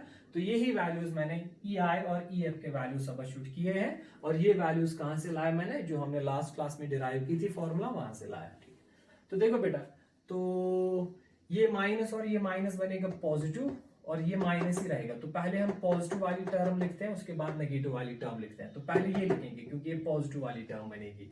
तो ये बनेगा बेटा z square divided by n f square into 13.6 electron volt. इसके बाद ये लिखो minus z square by n i square into 13.6 electron volt is equal to hc by lambda. ठीक है, अब बताओ बेटा कॉमन क्या क्या आएगा? यहाँ तो मैक्सिमम चीजें कॉमन ही निकलेंगी। z स्क्वायर भी 13.6 भी कॉमन आएगा, तो z स्क्वायर को बाहर, 13.6 इलेक्ट्रॉन वोल्ट को भी बाहर, तो बेटा अंदर क्या रहेगा, यहाँ रहेगा 1 divide by n f square minus, फिर यहाँ रहेगा 1 divided by n i square, and this will be equal to hc by lambda. समझ आ रहा है बेटा? शाबाश। तो आगे ले जाएंगे। सो this is basic mathematics. I hope कि इसमें कोई प्रॉब्लम नहीं होगी आपको समझने में, आप आराम से इसको देख सकते हो बेटा, या अपने तरीके से कर सकते हो जैसे आपको आएगा। ठीक है, तो इसके बाद क्या लिखेंगे हम, आगे कंटिन्यू करेंगे। तो इसके बाद देखो बेटा, तो ये hc जो है ना, इसको यहां ले आओ, तो वहां क्या बचेगा, वहां बचेगा 1 बाई लैम्डा।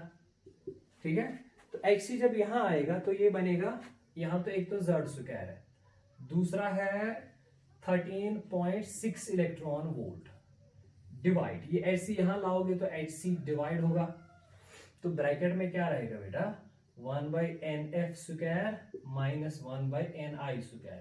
पर याद रखना है n i is greater than n F.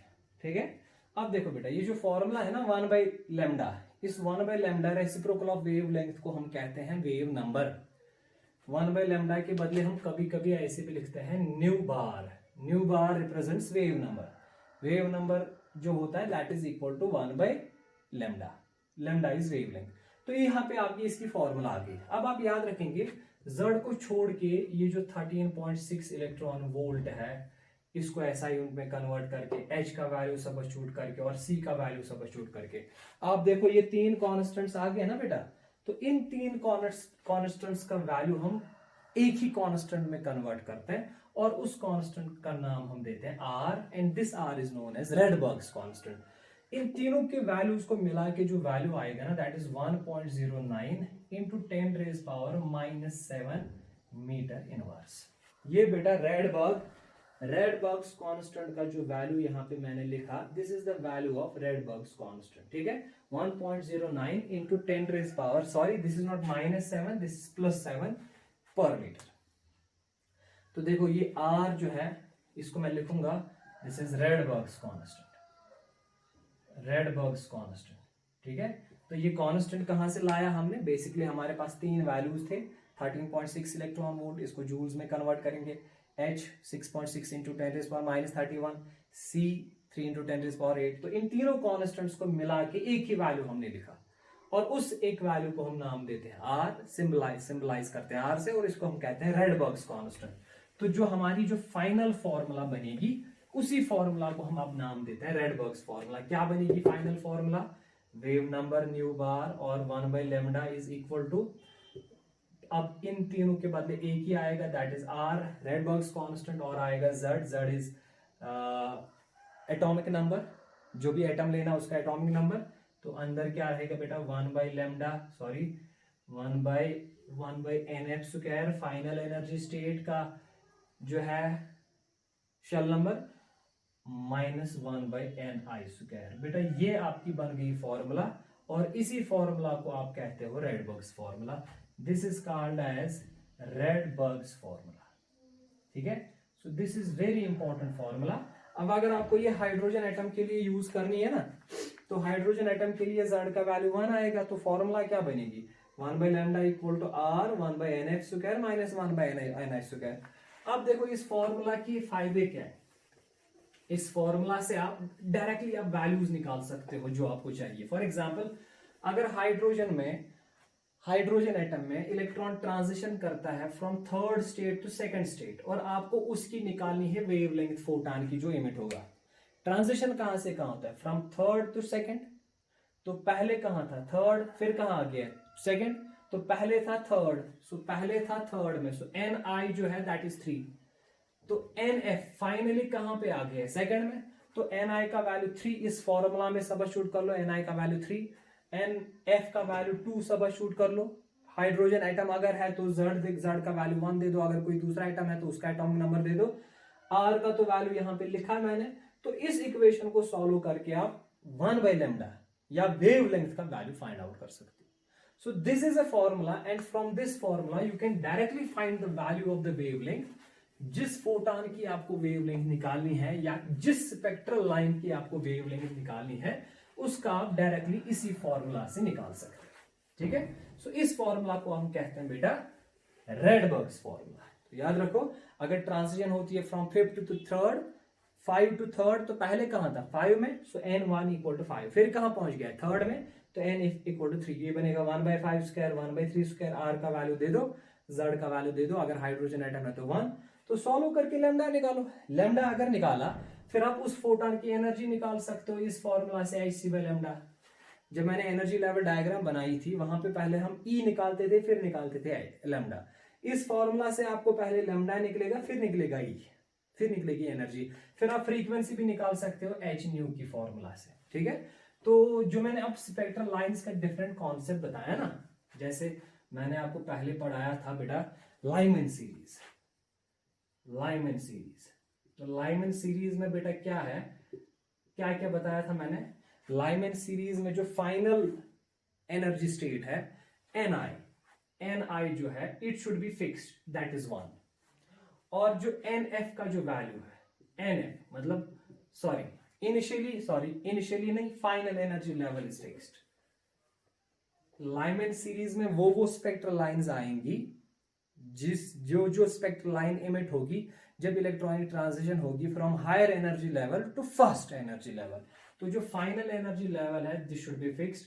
ni का वैल्यू 2 भी हो सकता है, 3 भी हो सकता है, 4 भी हो सकता है, 5 भी हो सकता है, इन्फिनिटी तक।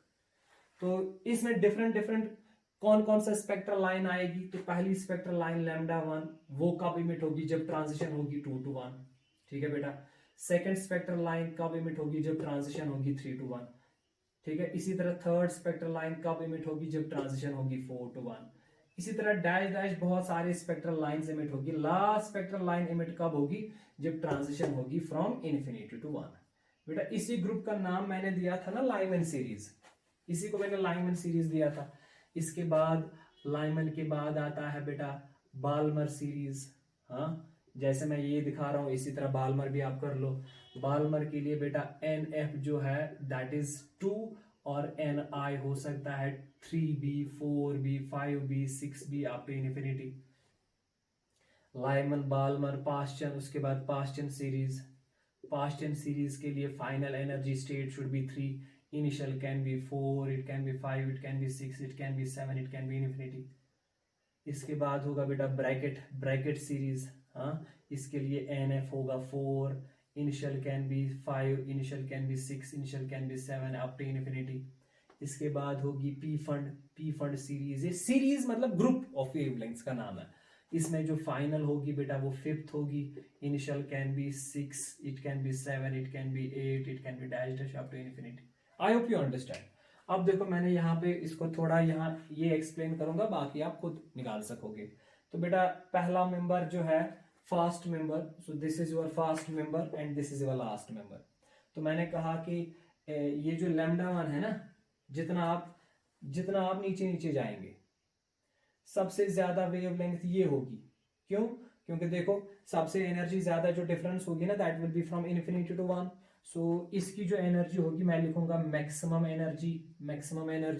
यहाँ पे जो एनर्जी होगी वो होगी मिनिमम एनर्जी। इस वाले फोटॉन की एनर्जी मिनिमम होगी, पर अगर इस वाले फोटॉन की एनर्जी मिनिमम है तो ये मैक्सिमम होगी। तो ये जो है बेटा इसको मैं लिखूंगा लॉन्गेस्ट वेवलेंथ, और ये जो होगी ये होगी शॉर्टेस्ट वेवलेंथ।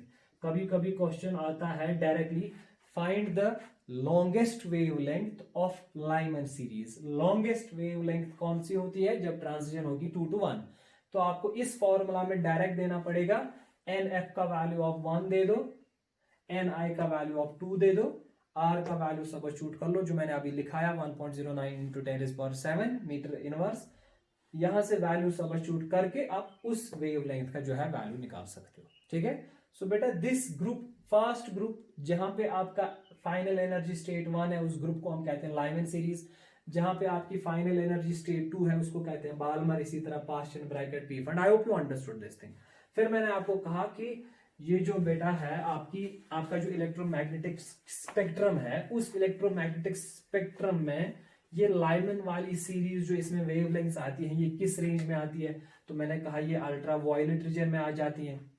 बाल्मर की जो है ये विजिबल रीजन में आ जाती है। ठीक है, याद रखेंगे विजिबल में आने का मतलब है बाल्मर में जो भी वेवलेंथ्स होंगी ना वो उनकी वेवलेंथ वही होती है जो विजिबल लाइट की होती है। तो इसका मतलब है इलेक्ट्रोमैग्नेटिक स्पेक्ट्रम में, इलेक्ट्रोमैग्नेटिक ग्रुप में जो है बाल्मर सीरीज की जो वेवलेंथ्स हैं इनका रेंज विजिबल वेवलेंथ से मैच होता है। तो इसीलिए हम कहते हैं कि that Balmer series lies in visible region. Paschen जो है ये पार्शियली विजिबल और पार्शियली इंफ्रारेड है। इसके बाद जो भी आएगा वो सारे इंफ्रारेड रीजन में आएंगे। ठीक है। सो बेटा this is all about different series and this is all about hydrogen level diagram. मैंने आपको रेड बॉक्स फॉर्मूला दी है। आई होप कि उस हाइड्रोजन फॉर्मूला पे आप बेसिक छोटी छोटी प्रॉब्लम जो है वो सॉल्व कर सकते हो। ठीक है, चलो मैं कुछ फॉर्मूलाज कुछ बेसिक प्रॉब्लम्स आपको यहाँ पे करवाता हूँ। देखो बेटा एक बेसिक सी प्रॉब्लम दिखाता हूं। पहले जो रेडबर्ग्स फॉर्मूला है ये याद होनी चाहिए। 1/λ is equal to R hydrogen atom के लिए 1/nf² माइनस 1/ni²। ठीक है, this is your Rydberg's formula. For example अगर मैं आपको कहूंगा find wavelength of third member of Balmer series. Balmer series का जो थर्ड मेंबर है उसकी वेवलेंथ निकाल के दो। तो सबसे पहले आप देखेंगे बाल्मर सीरीज जो है उसमें कौन कौन सी क्या क्या ट्रांजिशन पॉसिबल है। तो बाल्मर सीरीज में मैंने आपको बताया है बेटा एन एफ जो फिक्स्ड है दैट इज 2। एन आई कहां से कहां ट्रांजिशन हो सकती है, 3 से भी, 4 से भी, 5 से भी, 6 से भी, 7 से भी, अप टू इन्फिनिटी।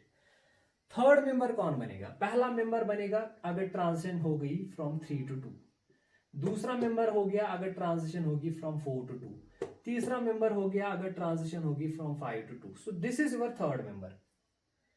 अगर अगर हाइड्रोजन एटम में फिफ्थ एनर्जी लेवल से सेकेंड एनर्जी लेवल ट्रांजिशन होती है तो that becomes the third member of Balmer series. So पहले कहां था? इनिशियली ये था 5 पे, फिर कहां पे आ गया है? ये आ गया है 2 पे. तो अब इस फॉर्मूला में आपको क्या करना है? ni का वैल्यू देना है 5 और nf का वैल्यू देना है 2. ठीक है, जरा दे दो बेटा. So 1 by lambda will be equal to r का वैल्यू है 1.09 इंटू 10⁻7. ठीक है, सो 1 by ni है 5. सो पहले nf का वैल्यू देना है. सो nf is 2. So 1 by 2 square minus 1 by 5 square. बेटा इसको सॉल्व कर लो, जो वैल्यू आएगा उसको उल्टा करके लैम्डा का वैल्यू निकालो. So this is how we find the value of different spectral lines. किसी भी स्पेक्ट्रल लाइन का अगर वैल्यू फाइंड आउट करना हो तो निकालो, या कभी कभी रेशो फाइंड आउट करना होता है कि third member of Balmer series और fourth member of Lyman series के बीच में रेशो फाइंड आउट कर लो. तो पहले थर्ड मेंबर निकालो, फॉर्मूला में दे दो, उसके बाद जो भी दूसरा मेंबर होगा जिसका रेशो फाइंड आउट करना उसका दे दो, तो दोनों को डिवाइड कर लो तो आर आर कैंसिल हो जाएगा, तो अकॉर्डिंगली आपका रेशो निकल जाएगा. समझ आ रहा है? सो इसमें क्या हम करेंगे बेटा, इसमें जो एक एक्सरसाइज पूरे एटॉमिक स्ट्रक्चर पे मैं एक एक्सरसाइज आपको नेक्स्ट क्लास में दिखाऊंगा. उसमें सारे जो टॉपिक्स हैं जो भी आज तक हमने पढ़े हैं सारे कवर करेंगे इंशाल्लाह. आज मैंने इसके बेसिक फॉर्मूलाज या जो भी बेसिक आइडिया है वो दिखा दिया है. तो इंशाल्लाह एक्सरसाइज में अगले क्लास में करवाऊंगा. पर आप इस क्लास में मैं अब आपको बताऊंगा ड्रॉबैक्स क्या रही बोहरुस थ्योरी की. चलो ये तो हमने पूरा जो बोहरुस थ्योरी का जो एक मॉडल था एटम का, उसकी जो एप्लीकेशंस थी ये सारी डिस्कस कर ली. अब इसके ड्रॉबैक्स की ओर आएंगे. What are the major drawbacks of Bohr's theory? अब देखो बेटा, हम ड्रॉबैक्स की ओर आएंगे. जो बोहरुस थ्योरी के जो ड्रॉबैक्स थे, ड्रॉबैक्स ऑफ बोहरुस थ्योरी. तो सबसे पहले तो याद रखेंगे आप कि बहुत ही सक्सेसफुल रही बोहर की जो एटम की जो थ्योरी थी, जो भी आज तक हमने पढ़ा. बहुत सारे फिनोमिनास, बहुत सारे एक्सपेरिमेंट्स को इसने जो है एक्सप्लेन किया, सेटिस्फाई किया, बहुत सक्सेसफुल रही. पर this theory also had some serious drawbacks. इस थ्योरी ने भी कुछ इंपॉर्टेंट एस्पेक्ट्स का जो आंसर है वो ये थ्योरी नहीं दे पाई, या कुछ प्रैक्टिकल ऑब्जर्वेशंस थी, उन प्रैक्टिकल ऑब्जर्वेशंस को इस थ्योरी के जरिए एक्सप्लेन नहीं किया जा सका. तो ये कुछ शॉर्टकमिंग्स या ड्रॉबैक्स या खामियां रही इस थ्योरी में. ऑल्दो इसने बहुत सारी चीजें एक्सप्लेन कर ली, पर कुछ चीजें जो है वो इस थ्योरी के जरिए या इस थ्योरी से हमने एक्सप्लेन नहीं कर पाए. जैसे पहला मेजर ड्रॉबैक था कि बोहरिस जो थ्योरी थी, जो हमने जो भी फॉर्मूला इसमें पढ़ी है, चाहे रेडबर्ग्स फॉर्मूला हो, एनर्जी की हो, रेडियस की हो, जो भी है, बेटा ये बोहरिस थ्योरी जो है ये पर्टिकुलरली वैलिड है हाइड्रोजन लाइक स्पीशीज के लिए. एक टर्म मैं यहां पे यूज करूंगा, hydrogen like species, hydrogen like species, या इनका दूसरा नाम है हाइड्रोजेनिक एटम्स. बोहरिस थ्योरी जो है ना बेटा, ये ज्यादा सक्सेसफुल रही हाइड्रोजेनिक एटम्स के लिए. मतलब ज्यादातर ये इसने जो रिजल्ट्स दिए ना, इसने बेटर रिजल्ट्स, मतलब ज्यादा ये थ्योरी जो है बेटा एक्सप्लेन करवाई जो फिनोमिनास अंडरगो होते हैं हाइड्रोजेनिक एटम्स में. और हाइड्रोजेनिक एटम्स ऐसे एटम्स को कहते हैं जिनमें पॉजिटिवली चार्ज न्यूक्लियस के अराउंड खाली एक इलेक्ट्रॉन रिवॉल्व करता हो. फॉर एग्जाम्पल अगर आप हाइड्रोजन लेंगे, हाइड्रोजन में पॉजिटिव चार्ज के न्यूक्लियस जो है उसके अराउंड एक ही इलेक्ट्रॉन रिवॉल्व करता है. अगर आप हीलियम लेंगे, हीलियम में 2 इलेक्ट्रॉन है बेटा, क्योंकि इसका एटॉमिक नंबर 2 है. पर अगर आप हीलियम में से एक इलेक्ट्रॉन को निकालेंगे तो वहां एक ही इलेक्ट्रॉन बचता है. तो हीलियम पॉजिटिव आयन कौन सा आयन है? अगर आप हीलियम एटम में जिसमें 2 इलेक्ट्रॉन प्रेजेंट थे, अगर आप एक एटम निकालेंगे तो एक ही एटम बचता है. तो इसका मतलब एक ही इलेक्ट्रॉन बचता है. तो एक ही इलेक्ट्रॉन रिवॉल्व करेगा ना न्यूक्लियस के अराउंड, तो वो बन जाता है identical to hydrogen atom. Hydrogen atom की खासियत ये है कि पॉजिटिव न्यूक्लियस के अराउंड एक ही इलेक्ट्रॉन रिवॉल्व करता है. और जिस एटम में पॉजिटिवली चार्ज न्यूक्लियस के अराउंड एक ही इलेक्ट्रॉन रिवॉल्व करेगा, उस एटम को हम हाइड्रोजनिक या हाइड्रोजन लाइक स्पीशीज कहते हैं। जैसे हीलियम पॉजिटिव या लिथियम डबल पॉजिटिव आयन, क्योंकि लिथियम में बेटा 3 इलेक्ट्रॉन है, अगर आप 2 को निकालोगे तो बचेगा 1, तो एक ही इलेक्ट्रॉन रिवॉल्व करेगा अराउंड द न्यूक्लियस, तो वो भी बन जाता है, वो भी किस कैटेगरी में आ जाता है, हाइड्रोजन लाइक स्पीशीज। तो हाइड्रोजन लाइक स्पीशीज में वो वाले एटम्स आएंगे जहां पे न्यूक्लियस के अराउंड, पॉजिटिवली चार्ज न्यूक्लियस के अराउंड खाली एक ही इलेक्ट्रॉन जो है वो रिवॉल्व करता है। तो ऐसे इलेक्ट्रॉन्स के लिए पर्टिकुलरली और यूजुअली जिनका एटॉमिक नंबर लो हो, कम हो, ज्यादा नहीं हो, ऐसे एटम्स के लिए जो बोहरिस थ्योरी है ये सक्सेसफुल है। मतलब जो भी रिजल्ट्स हमने बोहरिस थ्योरी से ऑब्टेन किए हैं ना, those results actually agree with the practical observation. Practically जो होता है एक एटम में, जो हम डिटरमाइन करते हैं और जो थ्योरी के हिसाब से होना चाहिए, ये दो मैच करते हैं, ज्यादातर ये मैच करते हैं हाइड्रोजन लाइक स्पीशीज के लिए।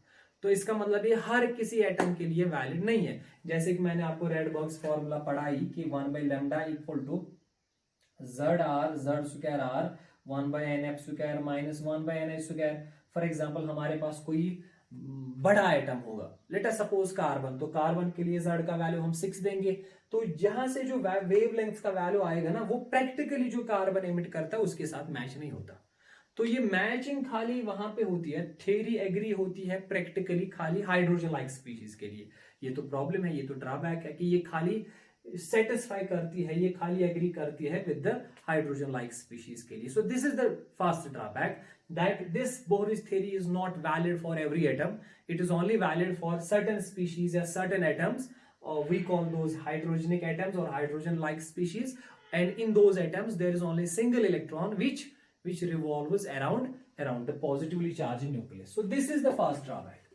अब दूसरा ड्रॉबैक जो है बेटा इस थ्योरी का है वो ये है कि अगर आपको याद होगा, मैंने आपको बताया कि बोहर ने कहा था कि पॉजिटिवली चार्ज्ड न्यूक्लियस के अराउंड जो इलेक्ट्रॉन है it revolves in circular orbits, और ये प्रॉब्लम बन जाती है। बोहर ने क्यों कहा कि सर्कुलर ऑर्बिट है? बोहर ने ये सर्कुलर ऑर्बिट ही क्यों है, ये इलिप्टिकल ऑर्बिट क्यों नहीं है? Why only an electron revolves in circular orbits? Why don't it revolves in elliptical orbits or some other shaped orbits? क्योंकि बेटा इसमें मसला ये है कि हमने ये भी पढ़ा है कि इलेक्ट्रॉन जो है it acts as a wave, और जब आप वेव नेचर ऑफ इलेक्ट्रॉन को कंसिडर करोगे तो आपका जो है ये ऑर्बिटल कॉन्सेप्ट, ये डेफिनेट ऑर्बिट होना, इसका कॉन्सेप्ट थोड़ा सा वीक पड़ जाता है। अगर आप इलेक्ट्रॉन को वेव मान के चलेंगे तो फिर वेव नेचर ऑफ इलेक्ट्रॉन को एडजस्ट करना in circular orbits, in definite orbits, ये प्रॉब्लम हो जाती है। तो ये प्रॉब्लम ये है कि पहला तो इशू है कि सर्कुलर ऑर्बिट्स ही क्यों, बोहर ने सर्कुलर ऑर्बिट्स का ही नाम क्यों दिया? Why don't an electron, why can not it revolve in elliptical orbits? Number 1. Number 2 is when you talk of wave nature of electron, how can you compensate wave nature in terms of an orbit? Wave कैसे fit हो सकती है खाली circle में ही? How can wave nature be accommodated into circular orbit? So there is some sort of contradiction, there is some sort of mismanagement. So this becomes your drawback number 2. ठीक है? So we have drawback number 3rd, that ये जो theory है ना, it does not predict the relative intensities of different spectral lines. Relative intensities का मतलब है, for example, अगर आप लाइमन की बात करेंगे तो लाइमन में जो पहला मेंबर है दैट इज 2 to 1, दूसरा है 3 to 1, फिर तीसरा है 4 to 1, चौथा है 5 to 1, ठीक है? Let us suppose this λ1, this λ2, this λ3, this λ4। चलो ये तो प्रेडिक्ट हो रहा है कि λ1 भी इमिट होगा, λ2 भी, λ3 भी, λ4 भी, पर इंटेंसिटी किसकी कितनी होगी ये इस थ्योरी से प्रेडिक्ट नहीं हो रहा है। मतलब λ1 जो है ये कितनी बार इमिट होगा, λ2 कितनी बार इमिट होगा, मतलब कौन से ज्यादा फोटॉन्स ज्यादा इमिट होंगे, कौन से फोटॉन्स ज्यादा इमिट होंगे और कौन से फोटॉन्स कम इमिट होंगे। फॉर एग्जांपल जब ट्रांजिशन होगा, ट्रांजिशन हो सकता है 2 to 1 भी, 3 to 1 भी, 4 to 1 भी, कोई भी ट्रांजिशन, 3 to 2, 5 to 1, 5 to 4, कोई भी ट्रांजिशन हो सकता है, पर कौन से ट्रांजिशन ज्यादा होंगे, मतलब किस ट्रांजिशन का नंबर कितना होगा, किस वेवलेंथ का नंबर कितना होगा, या इंटेंसिटी इसको कहते हैं, नंबर को हम इंटेंसिटी कहते हैं। तो ये रिलेटिव इंटेंसिटी जो बोहरिस मॉडल है ना, ये प्रेडिक्ट नहीं कर पाता, ये आपको कहेगा कि ये भी पॉसिबल है, ये भी पॉसिबल है, ये भी पॉसिबल है, पर रिलेटिव इंटेंसिटी ज्यादा कौन इमिट होगा, ज्यादा ट्रांजिशंस कहां से होंगे, कहां से नहीं होंगे, इसका जो है कोई भी इंफॉर्मेशन बोहरिस थ्योरी नहीं दे रही है. So this is a drawback that it does not predict the relative intensities of different these spectral lines. और एक प्रॉब्लम ये है कि ये बोहरिस थ्योरी हमको ये भी नहीं कहेगा, फॉर एग्जाम्पल अगर 5 से लेके ये 5th शेल है और ये 2nd शेल है, फॉर एग्जाम्पल ये 5th है, दिस इज 1 2 3 4. एक और प्रॉब्लम ये है कि अगर ट्रांजिशन होना है from 5th to 2nd shell, Bohr's theory ये हमको ये इंफॉर्मेशन नहीं देती कि जब ट्रांजिशन होता है ना from, for example from higher to lower, ये कैसे होता है, ये डायरेक्टली हो रहा है फ्रॉम 5 to 2 और ये पहले 5 to 4 होगा, फिर 4 to 3 होगा, फिर 3 to 2 होगा. इसके लिए भी कोई इंफॉर्मेशन अवेलेबल नहीं है इस थ्योरी में. You understand?